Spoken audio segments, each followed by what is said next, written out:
Dans le cadre de ces missions, l'Office de l'eau effectue la surveillance environnementale des milieux aquatiques naturels et donc aujourd'hui on va parler surtout du suivi des pesticides. Donc ce suivi se fait par l'intermédiaire de 3 réseaux de mesure, un réseau de rivières qui se fait en régie sur 28 sites sur l'ensemble du territoire de la Martinique. Donc tous les mois, il y a une équipe, il y a une cellule terrain de l'Office de l'eau qui va sur les rivières pour faire des prélèvements. Et ensuite, les échantillons sont envoyés à Terrana dans la Drôme. Il y a également un réseau de mesure des eaux souterraines sur 21 sites qui se fait via une convention annuelle avec le BRGM.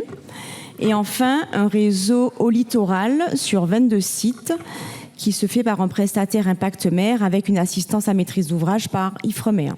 Et il faut savoir également que le CIRAD fait un suivi des transferts de pesticides sur le bassin versant du Galion avec un appui financier de l'Office de l'eau. Donc, on va faire un petit topo. Alors, c'est vrai qu'on parle beaucoup de chlordécone, mais il faut savoir que l'Office de l'eau recherche 174 molécules de pesticides tous les mois sur les 28 sites. Donc, comme vous pouvez voir sur la carte, les 28 stations sont réparties sur l'ensemble du territoire, donc du nord au sud. En 2023, 43 molécules ont été quantifiées, donc 24 molécules de pesticides interdites et 19 autorisées.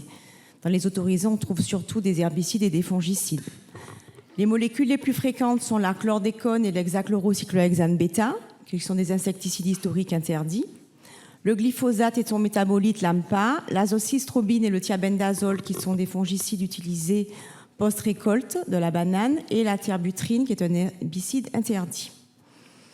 Donc, sur l'ensemble de la Martinique, en 2023, 3 stations sont exemptes de pesticides. Donc, on a la station Fombay sur la rivière du Carbet, la station Stade Grand-Rivière à Grand-Rivière et Palourde-Lézarde en tête de bassin versant de la Lézarde en amont. Et donc ces 3 stations sont localisées hors des zones agricoles ou urbanisées. Au niveau du chlordécone, donc comme la carte le montre, on en a un petit peu partout. Donc sur les 28 stations que l'on suit en 2023, il y en a 5 où il n'y a pas de chlordécone. Donc, c'est toujours la rivière du Carbet, le stade Grand-Rivière, la station Cazenavire à Chelcher, la station Pont-de-Chêne à Rivière-Madame et toujours la station Palourde-Lézarde sur la Lézarde. Et sur les 23 stations où il y a de la chlordécone, on dépasse la NQE qui est de 0,00005 microgrammes par litre sur les 23 stations. Et comme vous pouvez voir sur la carte également, toutes les contaminations sont observées sur toutes les régions de la Martinique, mais avec des concentrations beaucoup plus élevées au nord Atlantique et au centre, donc sur les secteurs qui correspondent aux zones de culture de la banane. Donc, quelques chiffres sur les plus fortes concentrations qu'on a trouvées en 2023. Donc, 70,3 microgrammes par litre à Montbourg-Basse-Pointe, ce qui est énorme. 10,4 microgrammes à Pont-RN-Rouge et 6,750 microgrammes à Pont-Belle-Île sur la Lézarde. Donc là, nous avons un petit graphe qui représente l'évolution de la fréquence des quantifications moyennes par les 4 classes de concentration et la concentration moyenne annuelle de la chlordécone, donc entre 2009 et 2023. Alors c'est vrai on voit quand même une variation, mais quand on lise globalement, on peut voir que les fréquences de quantif et la concentration moyenne annuelle restent quand même assez stables, malgré des variations interannuelles. Et que les variations interannuelles sont liées essentiellement aux conditions environnementales. Donc soit la résurgence des nappes phréatiques contaminées, soit la pluviométrie, avec essentiellement des transports de terre contaminés dans les cours d'eau et du relargage de sols agricoles contaminés. Et il faut savoir aussi que la fréquence d'échantillonnage peut également influencer la moyenne. Alors, au niveau des eaux souterraines, donc c'est le BRGM qui réalise ce suivi. Donc, on n'avait pas encore à disposition les résultats de 2023, donc on s'est basé sur les résultats de 2022. Donc, en 2022, 173 analyses ont été réalisées sur 21 sites avec 2 fois par an, donc un prélèvement en saison sèche et un prélèvement en saison pluvieuse. Donc 17 paramètres déclassants, donc qui dépassent les valeurs seuil, et la chlordécone représente à elle seule 27% des analyses déclassantes, donc avec des concentrations supérieures à la valeur seuil de 0,1 microgramme par litre. Sur les 21 sites, donc 10 sites, la chlordécone est présente sur 10 sites, donc pareil qu'au niveau des rivières, essentiellement situées sur la côte atlantique, avec les plus contaminés au nord. Les résultats sont stables d'une année à l'autre, et en 2023, donc on a pu avoir quelques analyses en saison de pluie, et c'est vrai que par exemple à Font-Brûlé, on a 24,1 microgrammes par litre, à Bassignac à Trinité 8,5 microgrammes par litre, à Nord-Plage 6 microgrammes. Donc ça reste quand même des concentrations assez fortes. Et donc je vais passer la parole à Victor pour le reste.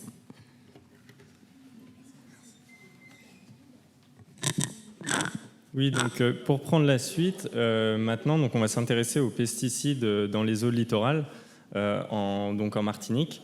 Donc déjà, pour commencer, on a le territoire qui est découpé en 19 masses d'eau littorales et une masse d'eau de transition, qui est du coup l'étang des Salines.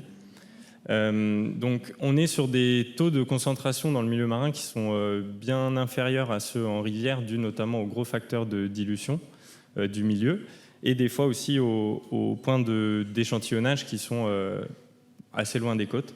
Donc on fait un suivi qui est réalisé tous les 3 ans, donc, qui a commencé en 2017, suivi de 2019, et les derniers résultats donc, datent de 2022.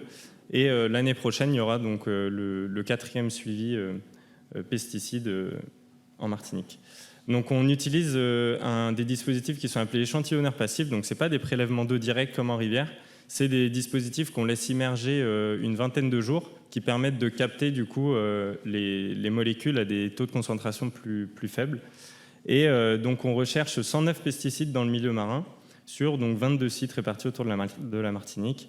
Et les molécules qu'on retrouve le plus fréquemment, qui ont été quantifiées depuis 2017 au moins une fois, dans toutes les masses d'eau, sont l'atrazine, donc qui est un herbicide interdit depuis 2023, le métolachlore, un herbicide également interdit depuis 2003, pardon, et donc la chlordécone aussi, qu'on retrouve donc dans l'ensemble des masses d'eau. Pour du coup focaliser sur la chlordécone, on a un dépassement de la norme de qualité environnementale. Donc, on travaille à l'échelle moyenne annuelle dans le milieu marin sur donc 21 stations sur 22. Et il faut relativiser pour cette station-là parce qu'on a, donc on en parlait tout à l'heure, mais une limite de quantification en laboratoire qui est bien supérieure à la norme de qualité environnementale qui est fixée. Donc pour notamment la masse d'eau qui est dans la baie du Diamant, où il n'y a pas eu de quantification de chlordécone depuis 2017, c'est à relativiser parce c'est pas parce que la quantification n'a pas été faite que la norme de qualité environnementale n'a pas été dépassée. Donc c'est à prendre avec des pincettes. Et donc comme on peut voir sur le graphique à côté, les plus fortes concentrations pour 2022 ont été détectées donc à Bangamel, qui est en fond de baie de Fort-de-France, dans la baie du Galion également, et à l'étang des Salines, qui avait un pic étonnamment élevé par rapport aux autres années en 2022, et également donc à Luminis, donc, qui est sur la côte nord-atlantique. Et donc pour résumer un petit peu, concernant les masses d'eau littorales, on retrouve du coup une concentration plus forte sur les zones donc, qui sont la baie de Fort-de-France et toute la côte atlantique, notamment de Trinité jusqu'au Vauclin. Et donc quand on regarde un petit peu aussi, ça correspond aux zones qui sont interdites à la pêche en mer. Voilà. Et pour compléter ce qu'on vous a dit, donc vous pouvez retrouver l'ensemble des rapports donc complets, beaucoup plus précis, et d'autres études sur la qualité des milieux qui ne sont pas que liées à la pesticide, mais aussi à tout ce qui est organique et autres. Donc n'hésitez pas à aller voir sur le site de l'Observatoire de l'eau pour avoir l'ensemble des informations que vous souhaitez. Merci beaucoup.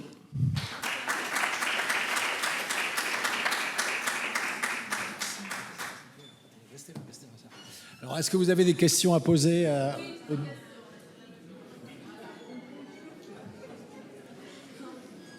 sur le sujet? Après vous, oui. Oui, allez-y, madame.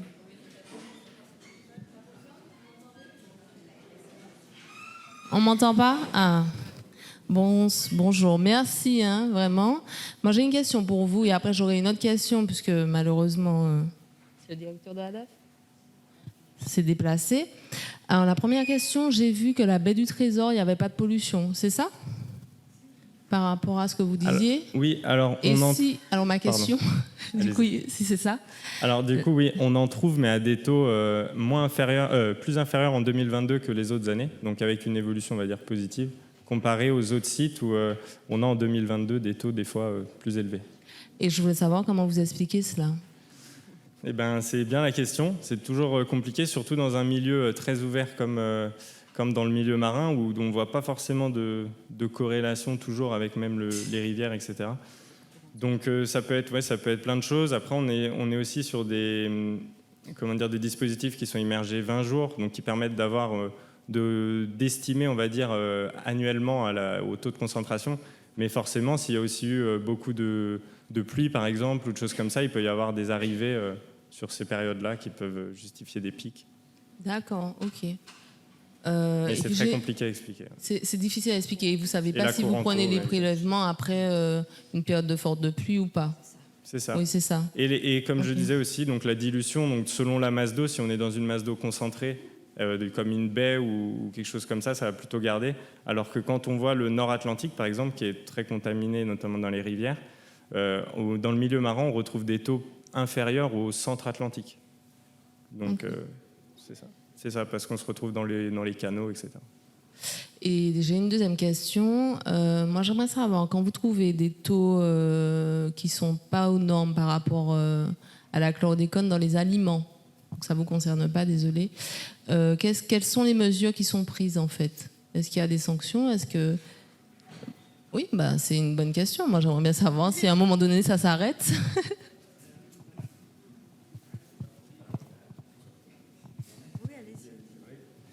Bonjour. Alors, effectivement, c'est la petite infographie qu'il y avait au début. On peut, donc ce que je disais, retirer le lot, déjà le mettre en consignation. Souvent, on a un rôle protecteur en attendant de savoir le résultat. C'est le cas des carcasses. Ensuite, si on a quelque chose de négatif, on retire et on détruit.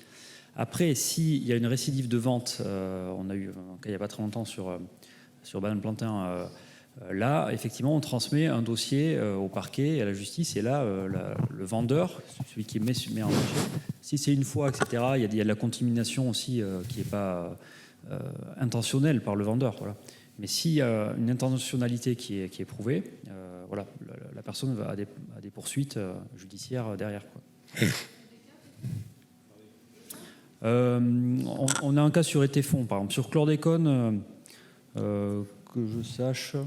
Je ne pense pas qu'on ait de cas où on a prouvé intentionnellement. Ce n'est pas le sujet, vraiment. Voilà.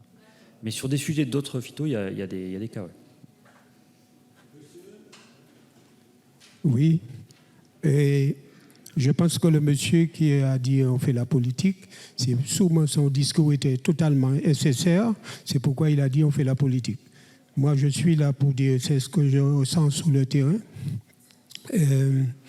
Dernièrement, on a rencontré toutes les administrations de l'empoisonnement et pour l'eau, des bacs d'eau pour laver la banane, soi-disant laver la banane. Et cette eau est hautement contaminée. Et en plus, ils rajoutent autant fongicides dans cette eau. Et c'est déjà, il y a du chlore, ils rajoutent du chlore. Et les ouvriers agricoles et les ouvrières agricoles travaillent toute la journée dans cette eau. Et cette eau est barboutée de partout, sous leurs vêtements et dans leur système de reproduction, notamment les femmes. Et on trouve beaucoup d'ouvriers agricoles qui sont malades à cause de cette eau. J'ai beaucoup de choses à dire, mais je ne veux pas être trop long. Mais aussi, si je peux avoir une réponse, la réglementation de l'eau des bananes pour laver les bananes. Donc, alors, au niveau de l'eau de lavage de bananes, c'est vrai que normalement, c'est de l'eau potable et qui ensuite en fin de lavage, il y a des fongicides, les fongicides post-récolte. Et normalement, les eaux de lavage ne sont pas rejetées dans le milieu naturel, elles sont récupérées normalement dans des bâches et après ça va dans les héliosecs qui sont notamment subventionnés. Donc normalement, cette eau-là n'est pas censée se retrouver dans le milieu naturel. Eh En ben, théorie.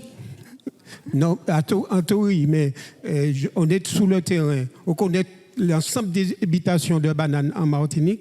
Et bien, tout cette eau est rejetée. Cette eau qui est encore contaminée par autres pesticides est rejetée dans les cours d'eau. Il y a une habitation on leur a donné une subvention pour décontaminer cette eau. L'eau est décontaminée pour la maison du maître. Bon, après, comme je vous dis, ça c'est de la théorie, mais c'est vrai que dans les rivières, on retrouve quand même des concentrations pas anodines de fongicides post-récolte. Donc effectivement, on sait qu'il y en a dans les milieux naturels, ça c'est sûr. Madame en rouge, là-bas, vous voulez poser une question? Oui, alors j'ai entendu dire que justement que l'eau. Qui pose la question là. Allez-y. Oui, j'ai entendu dire que l'eau sur le côté atlantique. Madame, excusez-moi, cette dame en rouge qui pose la question, s'il vous plaît. Elle est debout depuis une demi-heure pour essayer de poser la question. Allez-y. Ça ne marche pas. Venez. Ça ne marche pas là-haut.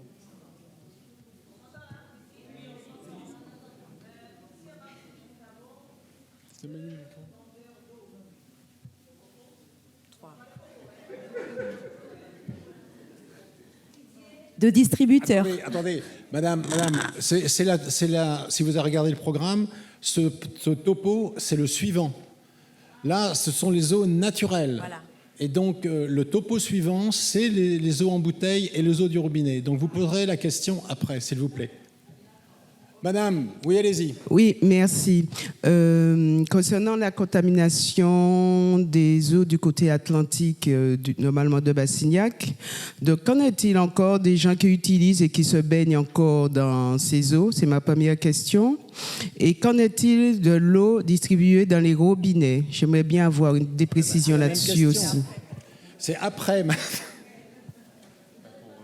Non, mais Se baigner, c'est pas Normalement, les gens se baignent. Oui, pour essayer de vous répondre pour la première question, en tout cas, oui, c'est sûr que la baignade est toujours, toujours pratiquée, que ce soit en mer ou même en rivière, dans certaines assez contaminées. Mais du coup, là, je sais pas trop quoi vous dire. Mais voilà. Il y a le monsieur en rose là qui vient. Oui, le monsieur en rose, allons-y, parce que la deuxième fois. Allez-y, posez. Bon, j'y vais. Alors, moi, vous avez parlé donc de l'étang des Salines à un certain moment, même à plusieurs reprises. D'accord ? Je sais que cet étang en soi est classé site Ramsar. Il fait partie donc d'une opération Grand Site qui est en train d'être mise en place. Donc, et je constate, enfin d'après vous dire, qu'il y a énormément une concentration donc de pesticides effectivement donc dans cet étang. Est-ce que c'est bien cela? Oui, et surtout du coup en 2022, notamment sur la chlordécone, où on a eu un pic. C'est ça. Quand on sait qu'aujourd'hui c'est un étang qui est culturellement donc très utilisé, notamment donc par certains Martiniquais qui viennent régulièrement donc faire leur pêche de sirique ou de certains poissons. Qu'est-ce qui est fait justement pour limiter tout cas ça? Ça, c'est la première chose. La deuxième chose, on sait, et vous savez tous, puisque vous faites partie également, il me semble, donc, de ceux qui font partie donc, de cette opération Grand Site.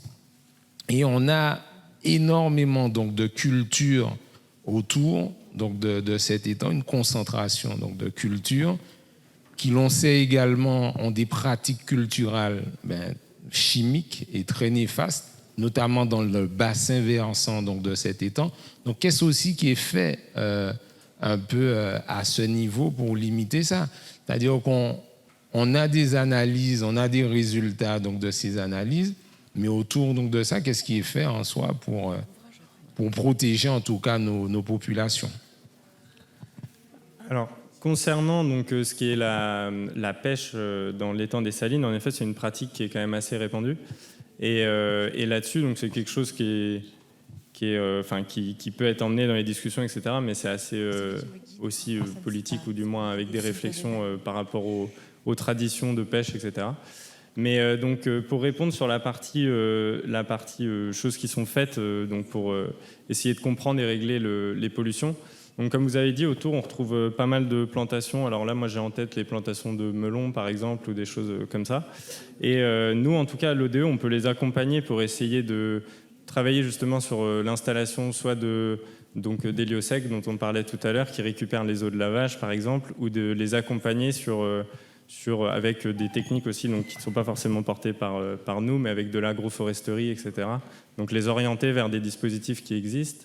Et aussi, donc, là, par exemple, on a demandé, donc, suite à ces analyses-là, d'autres analyses qui ne nous sont pas encore arrivées, mais pour essayer de comprendre à d'autres périodes de l'année, parce que nous, on le fait en novembre lors des périodes de fortes pluies, et donc à des périodes de post-culture du melon, notamment, voir si on a des taux plus concentrés ou pas.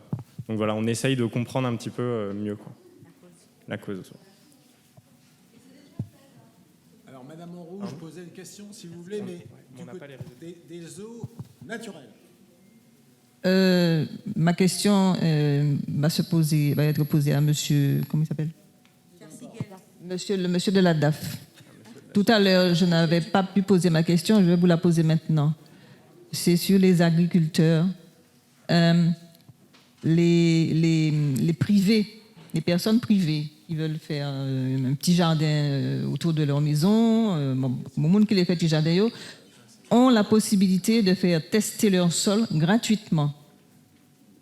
Est-ce que les agriculteurs, notamment, particulièrement ceux qui font du maraîcher, ont-ils la possibilité de faire ces tests également gratuitement? Oui. Oui, tout à fait. C'est gratuit, un accompagnement par la Chambre d'agriculture. Je ne sais pas si un représentant, M. Carême était là avec une autre casquette, je crois, mais... Donc oui. Oui, Monsieur Montezum, allons-y.